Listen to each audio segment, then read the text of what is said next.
The year I got into college, my dad slapped me across the face. Useless girl, what are you studying for? Noah's wife died, go trade your bride price so your brother can buy a marriage house. I was imprisoned for a whole month. Dad said it was to wear down my arrogance. A week before school started, Mom secretly let me go. Her eyes were brimming with tears. Lila, run. Run away. And never come back. If you dare sneak back, I'll break your legs myself. I understood the pain behind her words, so I didn't go home for 6 years. I studied hard, worked hard, hoping that once my wings were strong enough, I could take her away. Every time I missed Mom, I'd habitually search XX Village, hoping to catch a glimpse of her in someone else's video. But I always found nothing, until today. On the bus ride home, I came across a video. The title was striking, Switched at Birth, Adopted Son Beats Up the One Who Switched Him. In the video, my mom was locked in a pigsty, covered in filth. My brother held a shovel, flinging manure onto her. Bitch, it's all your fault. If it weren't for you, I'd be the rich family's son. You stole my life from me. I swallowed down my rage and saved the video, tears streaming as I dialed a number. What you said at noon, was it true?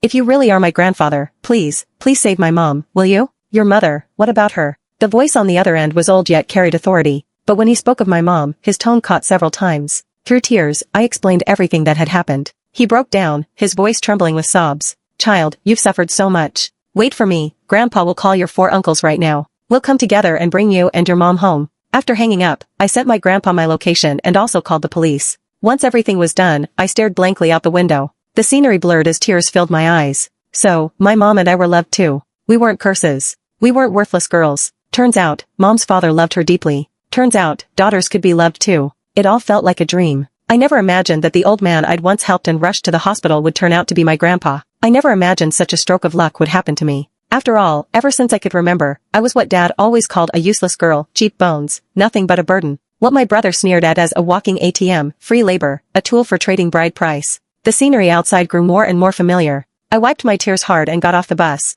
When I finally reached the place called home, I hesitated. It wasn't really home. It was a cage. A cage that imprisoned both me and my mom. The moment I stepped into the yard, insults came flying out. Bitch. I told you, you're not my mom. My mom is right here. She's prettier than you, more delicate, and richer too. Who the hell do you think you are? You wanna be my mom? As for your son, he's dead. Do you even know how he died? You killed him with your own hands. Ha ha ha. Do you still remember that burning hot little boy by the roadside years ago? You didn't save him. You just glanced at him, then rushed to take me to the hospital. So he burned with fever, collapsed, and in the end, wolves dragged him away. Your son is dead. Your daughter's an ungrateful snake. She left you and never came back. Bitch, this is karma. You switched my life, and now you're paying for it. What a shame. Your son stole my rich fate, but he was born lowly. He couldn't even carry that fortune. The curses went on and on. Swallowing my rage, I rushed straight into the backyard, only to see my mom pinned under my brother's foot, forced to eat pig slop. Ethan, get your filthy foot off her. Everyone in the yard turned to look at me. The man I was supposed to call Dad stared for a moment, confused. But once he recognized me, his eyes lit up with a shocking gleam. So it's Lila. Lila's come home. Quick, come to Daddy. 6 years gone, and my little girl's all grown up, such a fine young lady now. Daddy missed you so much. He spoke with tender words, but the way he sized me up, calculating, greedy, was impossible to miss. I knew exactly what he was thinking, how much dowry I was worth now. Ethan, I told you, get your filthy foot off her. I ignored the man who called himself my father and instead fixed my cold stare on Ethan. Ethan had grown into a lump of a man, like a moving hill. Every step he took, greasy rolls of fat wobbled across his body. And right now, that massive foot of his was pressing down on my mom's face, making it nearly impossible for her to breathe. You little bitch, who the hell are you talking to? Ethan had always been the bully of the family. Maybe this was the first time anyone dared to curse at him, because he exploded in rage, all his fat shaking as he stomped toward me. Lila, don't worry about me. Run, run, run as far as you can. Just as Ethan was about to reach me, my mom's weak, broken voice came from where she lay in filth. Just like 6 years ago, she told me to run, to get as far away as I could. She told me not to worry about her. Looking at her pinned in pig slop, unable to move, I clenched my fists so tight my nails dug into my palms. Rage consumed me. I wanted nothing more than to tear these two animals apart. You little bitch, I'll show you what happens when you insult me. Ethan kept barking, but my eyes were burning red as I lifted my head to glare at him. My stare made him freeze for a split second. Enraged at himself for flinching, he roared, "You worthless trash. Just like your whore mother, useless. You've been nothing but my blood bank since you were born. What the fuck are you staring at? I'll cripple you right now." Just as he lunged at me, I snapped. Without hesitation, I raised my leg and slammed a vicious kick straight into his gut. Simple, brutal, effective. No one on the scene expected me to fight back, least of all Ethan. So when my kick landed, he flew backward like dead weight, crashing straight into the reeking pigsty. 6 years away from home. From the first day of college, I trained in Taekwondo. And now, maybe I can finally protect my mom. I knew one truth, against family who only knew cruelty, the only answer was violence. Before his body hit the ground, I'd already stepped back several paces. 200 pounds of lard dropped into manure, and the air burst into a spectacular shit splash. As the stench settled, a shrill female scream cut through the yard. "Ah, you filthy whore. You're dead." It was the so-called elegant city woman. Only now, her whole body was covered in pig filth, makeup smeared and dripping off her face. And my so-called father? He froze, stunned, pig crap dripping down his hair. But when he snapped out of it, his face twisted in fury. Grabbing a shovel, he charged at me. "You little bitch. I'll kill you. How dare you touch your brother? You got a death wish?" Then, with eyes burning, he spat, "Fine. Forget the dowry. I'll lock you in the house, and I'll sell you, by the hour." That's when I noticed, my mom's hands and feet were shackled with iron chains. God knows for how long. "Old bastard. If you don't break me today, I'll kill you myself." Tears burned my eyes as rage surged up inside me, higher than ever before. "You wanna kill me? Do it. Let's see if you even can." I sprinted forward. Just as he swung the shovel down, I sidestepped, snatched it clean from his grip. "You thought you could kill me? You think I'm still the little girl you caged 6 years ago?" With a roar, I swung the shovel and cracked it against his skull. As he doubled over clutching his head, I drove my foot hard into the back of his knee. "Lila, stop. Lila, I'm your father." My father's voice clashed with my mother's. I turned toward her. She was lying weakly in the filth, tears streaming down her face. "Lila, don't dirty your hands. You're still young. To throw your life away, your future, for a beast like him, it's not worth it. Listen to me. If you won't listen, I'll die right here and now. It's not worth it." My father, beaten down, finally showed fear. He stammered, eyes flicking between me and the ground. "No matter what, I'm still your father. If you kill me, you won't survive either. Think about your mother. She's sick. If you don't get her to a hospital soon, she'll die. Can you really just watch her die? Sick?" I lowered my gaze to Jade, my voice ice cold, stripped of all warmth. "What sickness? How did she get sick?" My father didn't dare answer. I grabbed a fistful of his hair, yanking his head back. "What sickness? Answer me. I'll talk. It's syphilis." The words scraped out of his throat. I couldn't stop myself. I kicked him again. "You filthy bastard. If it weren't for my mother holding me back, I'd kill you right now." As he cowered on the ground, arms covering his head, a bitter laugh slipped out of me. I laughed until my eyes burned. All my life, I thought my father was the demon I could never escape. But now I saw him for what he really was, a coward who only bullied the weak. And if I pushed back hard enough, he didn't even dare to breathe. "Ugh, help. Somebody, help me." Ethan's voice suddenly burst from the pigsty. I turned. The so-called real mother of his was already backing away, disgust written all over her face. "Mom, help me. I'm your real son. Please save me." His greasy, bloated body thrashed in the pit, every struggle sending another splash of manure flying. He had fallen flat on his back into the manure pit. Wedged there, his bloated body made it impossible for him to stand on his own. "Are you all dead or what? Go help him." The woman snapped at someone behind her. Only then did I notice, standing behind the big tree were 4 men in black suits and sunglasses, hands clasped neatly behind their backs. At her command, the man in front took a single step forward and spoke respectfully. "Sir gave orders. Unless your life is in danger, we are not to intervene. I ask for your understanding, Miss Bates." With that, he stepped back into line. "You." The woman's chest heaved violently. After a long pause, she pointed at them, her voice shaking with rage. "He's Mr. Bates's only son. Are you sure you won't save him? If something happens to him, I'd love to see how you'll explain yourselves to your master." "Sir? Son?" The strange feeling gnawing at me finally found its root. Mom once told me, clutching me tight, that Ethan and I were twins. I had the crescent-shaped birthmark on my wrist, and Ethan had a little sun-shaped mark on the sole of his foot. I remembered taking care of Ethan's every need for as long as I could remember, and I was certain, he did have that little sun-shaped birthmark. We were both my mother's children. So why did this woman suddenly show up, claiming to be his real mother? As I wrestled with the thought, the 4 men exchanged a look, then moved. Their motions were sharp and precise. In less than a minute, Ethan was pulled out of the manure pit, without a single speck of filth on them. The moment he was set free, his eyes burned with hatred, and he fixed them on me. "You bitch. You dare treat me and Dad like this? You're dead. Just wait. You and that whore of a mother, you're both done for today." I let out a cold snort, about to strike him again, when footsteps echoed from outside the courtyard. "Just wait. They're here. You're dead." Ethan jeered. My heart skipped a beat. I had forgotten, in this village, the residents' interests were chained together. Many women here weren't living voluntarily but were prisoners, and because of that, the villagers stuck together like blood. They even had lookouts at the village entrance, ready to raise the alarm. If anything unusual happened, the whole village would move as one. Sure enough, a gruff voice rang from outside. "Who's making trouble in our village? Got a death wish, do you?" An old, wiry man in a blue cotton robe strolled through the courtyard gate. The village chief. The moment his eyes landed on me, they lit up, and he bared a row of yellowed teeth. Well, I was wondering who it was. Turns out Lila's finally come back. His lecherous eyes swept over me, up and down, before turning toward my father sprawled on the ground. The moment my father saw the village chief, he struggled to his feet. Like he'd found his savior, he glared at me with a twisted grin. I was planning to trade her off for a dowry, but this bitch is too wild. Guess I'll just have to lock her up and start charging by the use. He wiped the blood from the corner of his mouth, his voice cold and sharp. Today, I'll trouble you all to help me tie her up. Whoever puts in the most effort gets the first round for free. As for the rest, first 10 get her for 5 grand apiece, no time limit. She's still a virgin, after all. After that, 1 hour each, 500 a head. What do you all say? The crowd erupted. That's not fair. How can the first guy pay the same as the last? Yeah, it's not the same experience at all. Their eyes stuck to me, heavy with lust, and bile rose in my throat. I glared at those beasts in human skin, hating them so much I wanted to tear them apart with my bare hands. God knows how many innocent girls' blood stained their hands, how many lives they had destroyed. When they couldn't agree on a price, the village chief sucked on his pipe, then sneered. Quit arguing. I'll take her. First time, I'll pay 20 grand. My father's eyes lit up instantly. He ignored his pain, nodding quickly. Good, done. Just tie her up first. We'll figure out the rest later. Careful though, this bitch knows some moves. These wounds? She did them. Don't underestimate her. As the villagers started closing in, my mother weakly lifted her head from the ground. Her voice trembled, barely audible. Take me instead. I don't want money. I don't want anything. Please let my daughter go. Let her go? The chief chuckled, his gaze sweeping over her.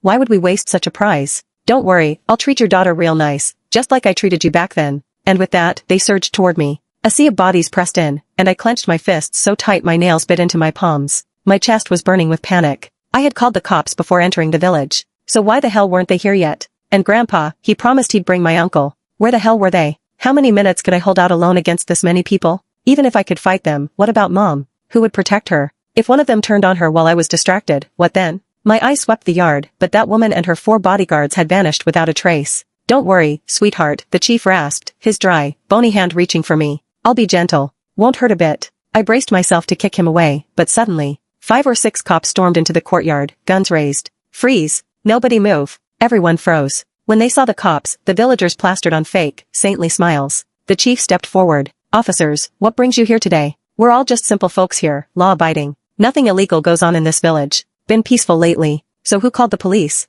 The officers traded looks, their expressions grave. We received a report of illegal imprisonment in this village. We're here to verify. The lead officer's eyes flicked, subtly, toward my mom before he pulled out his badge and held it up for everyone to see. Nonsense. Somebody must have filed a false report. The chief's voice rang out smooth, practiced. Officers, we're all good citizens here. How could we possibly be guilty of something like illegal detention? As he spoke, he shifted his body just enough to block my mother from sight. The other villagers immediately picked up on it, swarming to shield her completely from view. If there's any trouble at all, the chief sneered, his eyes landing squarely on me, it's this little brat. She came back from the city, beat her younger brother, and even tried to kill her own father. She's already a danger to Jade's life. We were just about to restrain her for everyone's safety. Restrain her? The officer's brow furrowed. He gave me a quick look, then signaled his men. This is serious. We'll take her in for questioning. Once we have the facts, you'll be updated immediately. At his signal, 2 or 3 officers moved to my side, ready to escort me out. Officer, please, save my mom too. She's been tortured half to death already. The officer hesitated, then spoke firmly. Listen, you're a suspect in an attempted murder.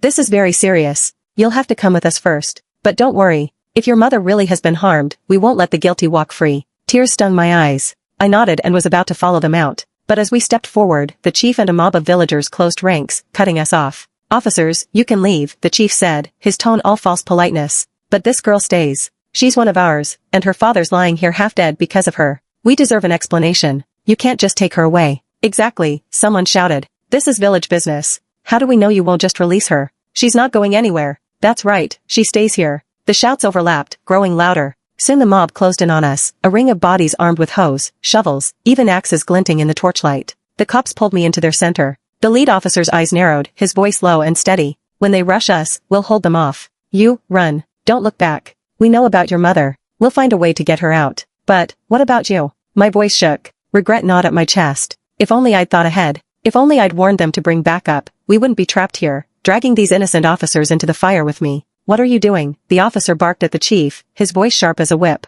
Attacking police is a crime. Stand down now, or I'll open fire. Open fire? The chief smirked, his gaze dropping to the pistol at the officer's hip. Go on then. Shoot. I want to see if you actually dare. You. The officer's hand twitched at his weapon, but then fell away. He'd only meant to intimidate them. But these villagers weren't afraid of law, weren't bound by reason. They only followed their own twisted rules. Luke, the officer snapped. Take the girl out the back. We'll hold them here. At that moment, the villagers pressed closer, but a small gap suddenly opened in the northwest corner of the yard. The officer seized the chance and shoved me toward it. The younger cop, Luke, grabbed my arm and pulled me into a dead sprint. As we stumbled through the dark, he panted out. I already radioed HQ when we got here. Reinforcements will be here within the hour. I'll get you out first. Don't worry, we'll get your mother too. I promise. The village sat in a remote valley, the terrain so twisted and confusing that anyone not born here would get lost within minutes. I'd managed to slip past the villagers' search with Luke, but my mom, and the remaining officers, were still trapped, surrounded by that mob. These people, they didn't care about reason, didn't care about law. They were capable of anything.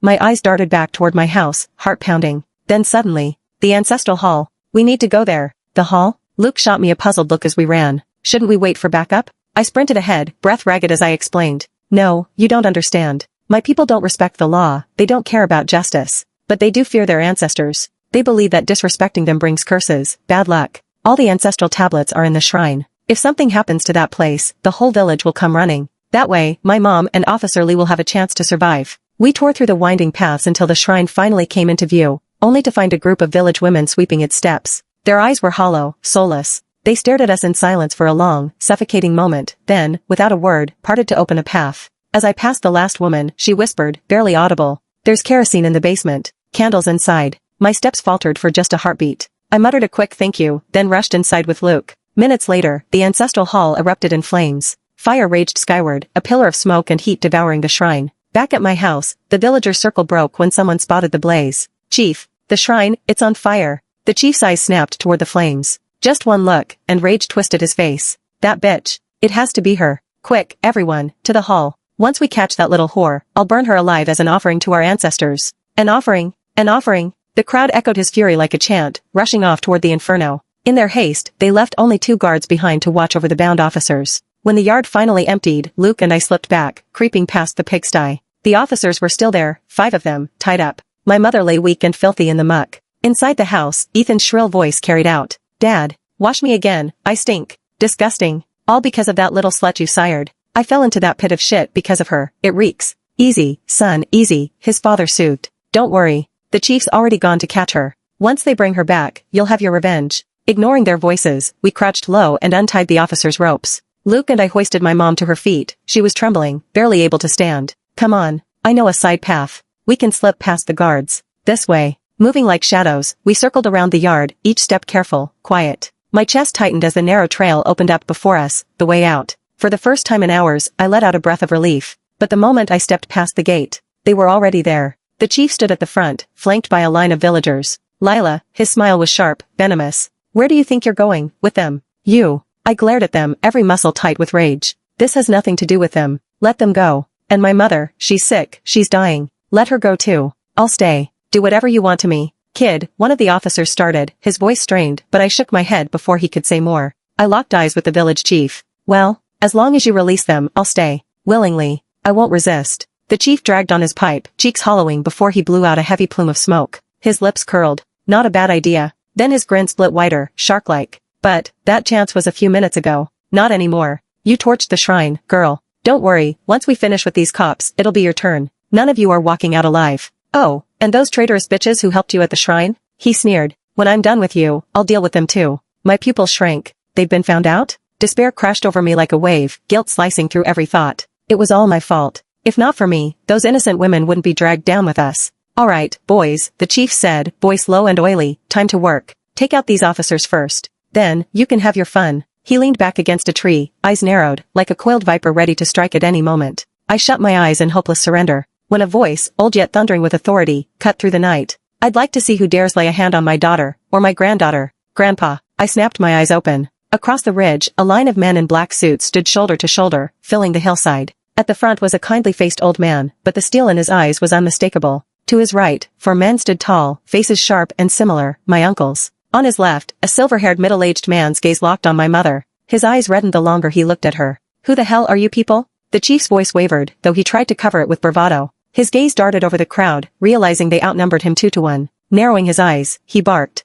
"This is village business. Outsiders have no say here. Walk away now, or don't blame us for what happens." My grandfather's reply was a cold, thunderous scoff. "I'd love to see what exactly you think you can do. You dared to imprison my daughter, tried to disgrace my granddaughter. Where did you get the courage for that?" The chief froze, disbelief flashing across his face. His eyes darted to my mother, then back to me. She's your daughter? And that little brat is your granddaughter? Grandpa didn't answer, just cast him a chilling look. The four uncles at his side stepped forward, shouting, "Release them now, or we'll make sure every last one of you rots in prison. Every single one of you, without exception." The chief's laugh was hollow, bitter. "Prison? Don't make me laugh. This village has stood for 10 generations. Every woman who came here, this is how it's always been. You think anyone leaves here whole? Dream on. You're not taking us anywhere. Then how about if we add us to the mix?" Boots thundered up from below the hill, an entire squad of tactical police flooding in, rifles raised, surrounding the villagers in seconds. This is illegal." The chief's swagger crumbled into panic. We didn't do anything. You can't arrest us without cause." His eyes darted wildly. Then, in a desperate move, he shoved my father and Ethan forward like human shields. "It was them. All of it. They forced us, you hear me? It was their idea, not ours. Chief, you." My father tried to speak, but the village chief slapped him hard across the face. "Shut your mouth. Did you forget? Your wife, you drugged her in the city and dragged her back here. If you hadn't locked her up, would you even have a wife and child today? Trash like you, if not for that, you'd still be a lonely, childless old fool. Officers, comrades, this is all just a misunderstanding. I've already restrained them. Take them away, we won't stop you." "Is that so?" Grandpa gave a cold snort. He motioned to my uncles and spoke a few quiet words to the lead SWAT officer. The officer turned to the chief, his voice firm. "Take them all back for interrogation. The rest of you, search the village. See if there are any more women being held." Within minutes, several women in tattered clothes, eyes lifeless, were led out. The moment they saw the uniforms, tears welled up. "We're saved. The police came to save us. We can finally go home." While they wept with relief, the missing city woman suddenly appeared again, this time with 4 bodyguards in tow. The silver-haired man froze at the sight of her. His voice trembled as he spoke. "Mia, what are you doing here?" Mia had already washed the pig filth off her clothes, but now she stammered, too afraid to meet his eyes. One of the bodyguards stepped forward and answered for her. "Sir, Miss Bates said she found your biological son. That's why she brought us here." "Biological son?" The man's gaze dropped onto Ethan. In an instant, Ethan's eyes lit up. He waved frantically, face glowing with excitement. "Dad, over here. I'm your son, it's me, your real son." But while Ethan's fat cheeks quivered with joy, he never noticed the disgust in the man's eyes. Every villager was taken into custody, including Ethan. As he was dragged away, he flailed his pudgy arms, his whole face trembling. "Dad, save me. I'm your only son, you can't let them take me. Dad, please, save me." No one answered him. And with that, it was over. On the road back to the city, Grandpa looked at my unconscious mother, then at me silently crying. His voice cracked with guilt. "Child, all these years, you both suffered so much. It's my fault. I failed you. I didn't protect you. No, Father, it's my fault." The silver-haired man's voice was heavy with remorse. He looked at me, explaining. "Back then, your mother and I had just been married 3 months. She had just found out she was 1 month pregnant. When we were out walking, she was taken. All these years, we've never stopped searching. But back then, there weren't cameras everywhere like today. We had no way to find you. Until your grandfather came across you. So that was it. I wasn't Jade's child after all." Relief washed over me. Thank God I didn't carry that filthy blood in my veins. "Then, you're my father?" I looked cautiously at the middle-aged man. He gave a bitter smile and nodded. "As for Mia, she's your grandmother's niece. All these years, she nearly killed herself just to marry me. That's the only reason I kept people watching over her. But I never imagined she'd get to your brother first, and plan to use him as leverage, to drag him back and force her way into my life." And in that moment, everything made sense. That woman's talk about switching children had all been an excuse. What she really wanted was to use Ethan to climb higher. As we spoke, my mother stirred. Her eyes fluttered open, hazy and weak. The second she saw me, she burst into tears. "Lila, thank God you're safe. Thank God. I'm sorry, baby. I couldn't protect you. I wasn't strong enough." "Luna," my biological father's voice broke. When he saw her awake, tears filled his eyes. "You're finally awake. I finally found you." The silver-haired man looked at my mother as though a priceless treasure had just been returned to him after years of loss. "Ben?" My mom's lips trembled. She looked at him, her own eyes welling with red. But the next second, she turned away and shook her head, denying it. "You've mistaken me. I'm not Luna. I'm not." She struggled weakly, then fainted again. My 4 uncles rushed to her side, gently smoothing her hair, their voices aching with guilt. "This is our fault. If only we'd found you sooner, you wouldn't have had to suffer all these years. Lila, will you tell us, about you and your mother? About what you've been through?" Grandpa's voice cracked. In that instant, he seemed to age another 10 years. "Yes." I nodded hard, and one by one, I told them everything. When I finished, I hesitated, then said quietly, "Actually, Ethan, he was born a twin with me. He's Father's child too." At my words, Grandpa and my uncles exchanged a glance, then sighed heavily. "Even if he shares your mother's blood, that boy is rotten to the core. He's an adult now. He made his choices, he must bear the consequences." My father sighed as well. "He's too far gone. To think he even raised a hand against his own mother. Let him face prison. Maybe it'll teach him a lesson." When we returned to the new home, everything was different. No more insults, no more threats, no more living under the shadow of fear and prying eyes. My family welcomed me with warmth. My grandmother and my aunts wept the moment they saw me. They stroked my hair gently, whispering, "Child, from now on, this is your home. We'll protect you." And when my grandmother held me in her arms, her voice shook with love. "Lila, you finally come back. All the years you and your mother were gone, your father nearly cried himself blind. He's only in his 40s, but his hair has already turned whiter than mine." For the first time, life was beginning to return to its rightful course. The doctors said my mother had suffered severe psychological trauma and would need time to heal. She stayed with my uncles, and my father visited her every day. 2 weeks later, my uncle brought news. The case against the village had gone to trial.